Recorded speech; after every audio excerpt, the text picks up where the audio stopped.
A quick tip before we start. One of the problems with tufts of grass is that we get overwhelmed both by the detail in them and knowing that they're formed from long branching blades of grass. Knowing this, the temptation is to want to be drawing all of these long blades of grass. And there's something approximately correct with this because it does echo what's happening. But visually, it ends up looking like a bit of a cartoon caricature of what we're wanting to draw. So let me show you my approach and explain what I'm thinking and what effect I'm trying to create when I draw this subject that's both so simple in one way and so complicated and challenging in another way. Let's go. So I'm using a 0.3mm pen. This took me about 15 minutes to do in real time, and you're looking at me drawing it almost double time, 1 3/4 time. So I always try and look at subjects such as this, trying to see where the tonal values are. Make sure I understand where the actual subjects are. So where are the various tufts of grass and which ones are in front, which ones are behind. Because to some degree, I want to show some things in front of other things. Now it's difficult with a subject such as this where it's so linear, there are so many lines. The other thing you see me doing before I really start doing the tufts of grass is drawing some of the smaller grass in front, which actually obscures where these tufts of grass hit the ground. And I think that's fairly important because in fact they don't just go straight into the ground. There are things in front of them that obscure the very base of these tufts. But I'm trying to see where the tonal values are, where there's shade and shadow created by the tufts as solid objects. It's good to try and imagine them almost as solid objects rather than as thousands of individual strands. A bit the way we try and view leaves sometimes as a solid mass of form rather than of hundreds of thousands of separate leaves. The other thing we want to capture with these tufts of grass is the great variety of directions and twists and turns and bends that they can have. Now, generally they come up in one direction and they bend in one direction or in one fairly similar way. But there are always lots of exceptions, and it's the exceptions in some ways that make the grass look more interesting in real life, but in terms of our drawing, more realistic.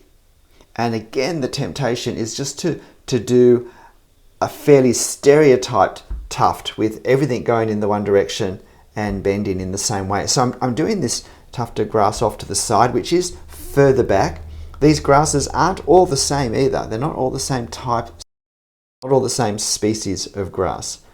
So I'm trying to show that this is behind the other one without getting too complicated, because this is just a quick sketch. If I was doing a detailed study, then I would be doing it a little bit differently to this. So I'm also trying to draw this in a style which is not too tedious, not too onerous. It can be done in a short period of time within the context of a quick study. Now, watch this tree branch that I do behind. Notice how I very much allow gaps for at least some of the bits of grass to go through it in a way to make it very clear that the tree sits behind. It can be difficult to create depth with these sorts of subjects. So to do some things such as that tree, and as I later do, a pathway behind it, is very important for creating a sense of three dimensions in what could otherwise be a very flat subject. So I'm doing this further back tuft of grasses that's behind this one, and so I want to show that it's kind of darker at the base, but that there's a lighter patch which reflects the light on the grass of the tuft in front. So this is where looking at the big picture is helpful, can be helpful. And there is another darker variety of tufted something. It may not be grass, or it could be grass behind at the very back, which is the furthest back one I'm going to draw. So I'm just trying to establish this. Notice in the grass in the foreground, the trick is to keep it varied. I've put little indications of, they could be leaves, they could be stones.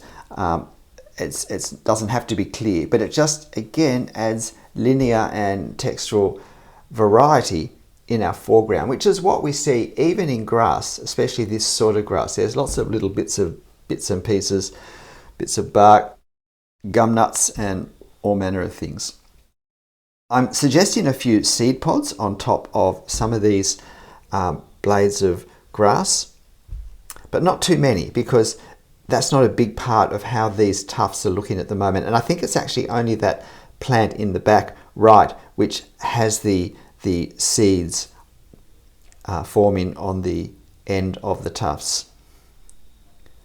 So now I'm kind of thinking, well, where do I need to thicken it? I want to have a sense that these are very thick, solid tufts. If you walked on them, you certainly would be held off the ground by them. And a few more details just to make it more of a little scene, but still keeping in line with this being a very brisk gestural representation of these tufts of grass. So creating separation from the flatness that a photo creates is really important in a subject such as this. G'day, I'm Stephen Travers. Look, I hope you found this helpful and interesting. If you want to have a go practicing drawing tufts of grass, you'll find this reference photo on my channel community page. So why not print off a copy and have a go? But look, whatever you're drawing and whatever style, however you're drawing it, whatever medium you're using, make sure you have fun.